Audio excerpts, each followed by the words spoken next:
Tonight I was just casually rereading one of my, well, no, probably my favorite book of all time. It's called Notes from Underground by Fyodor Dostoevsky. Now, Dostoevsky was considered to be the first literary existentialist, um, and he wrote this book, Notes from Underground, as a rebuttal to a book written earlier in the um, 18th century, no, sorry, 19th century, called What Is to Be Done. And it was by a Russian author, Chernyshevsky, I believe. And it was about this sort of utopian, um, idealized version of humanity where reason and science have pretty much remediated all of the human condition, right? The book talks about this golden palace where um, utopian humanity has united. Um, Poverty has been solved, crime has been solved, because in it, it's argued that people only commit crime because of privation, right? They only commit crime because they're lacking something material, and if we just provide that material to them, boom, crime gone, problem solved. And Dostoevsky brilliantly dismantles this entire idea that reason is going to propel humanity into this hyper rational utopia where all of our needs are being met. We're now in a state of bliss, and now all there is left is basically just to be a functioning member of this society and procreate. Um, Everything's being met to you. And Dostoevsky brilliantly takes this apart by insisting that people are not just going to simply do what is rational all the time. We do things that are injurious to ourselves all the time. That's why it's possible for a surgeon who knows the human body very, very well, and yet they still choose to smoke a cigarette. We can be those people where, despite our capacity for reason and knowledge, we still choose to do bad things to ourselves all the time. So this idea that we're going to use mathematics and reason to solve our problems, and that is an eventuality, is absurd. And Dostoevsky, I'm going to read just a short bit of his indictment of this way of thinking. He does it brilliantly.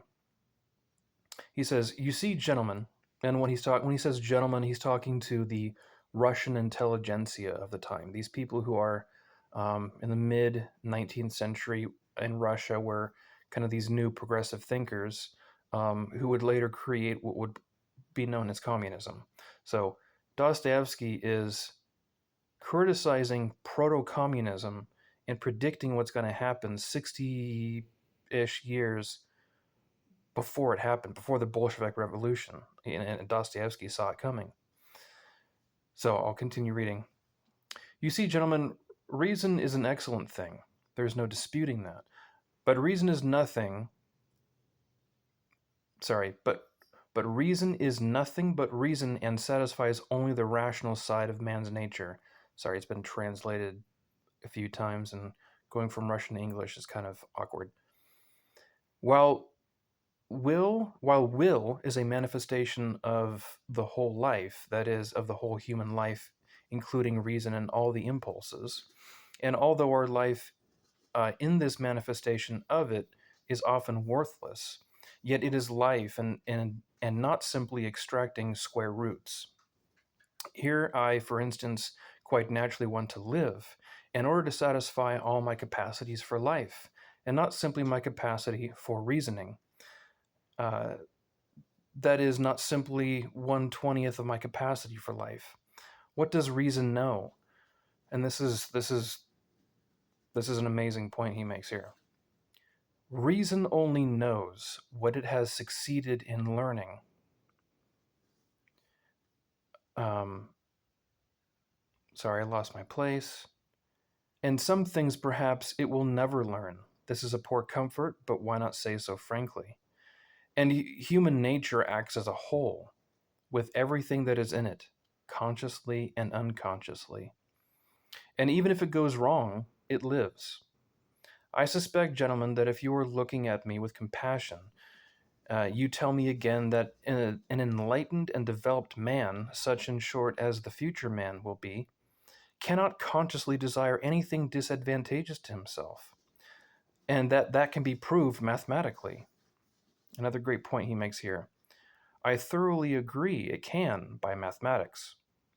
But I repeat for the 100th time, there is one case, one only, when a man may consciously, purposefully desire what is injurious to himself, what is stupid, very stupid, in order to have the right to desire for himself even what is very stupid, and not to be bound by an obligation to desire only what is sensible.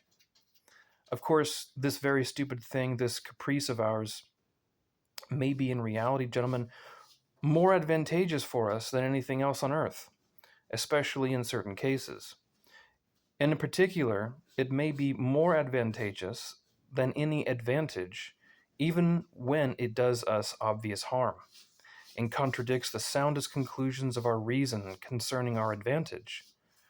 For in any circumstance, it preserves for us what is most precious and most important. That is our personality, our individuality. Some of you see, you see, maintain that this is really the most precious thing for mankind.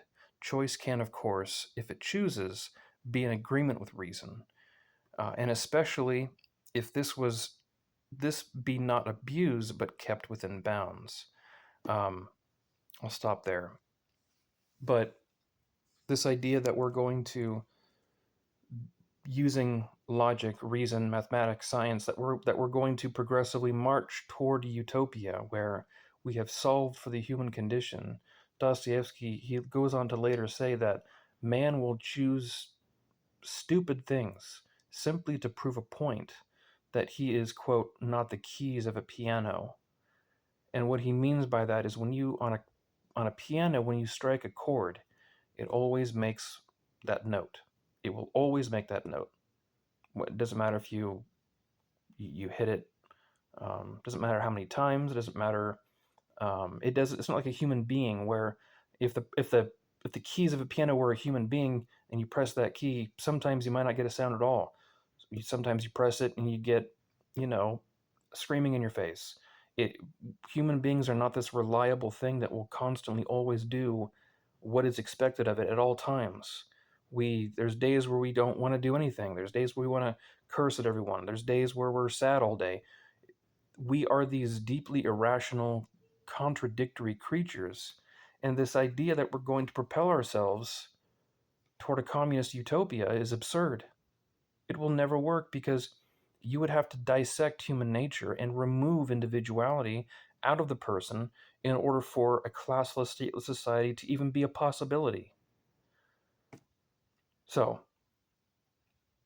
this is why this is my favorite book of all time, because it shows us how ugly we are, but at the same time, Dostoevsky is saying it's also beautiful at the same time. And that might be, as he says here, that might be the most advantageous thing that we have, is how irrational we are. He's saying there's utility and there's good in that, which is profound. Anyway, I just thought I would share that. More people need to read Dostoevsky. I would start with Notes from Underground just because it's the shortest, and it's kind of the easiest to understand. Um, and the book is in two parts. I haven't even talked about the second part yet. But very good book. I would encourage everyone to read it. Pick it up at your local Powell's, Barnes & Noble, whatever. Order on Amazon. You won't be disappointed. Thanks.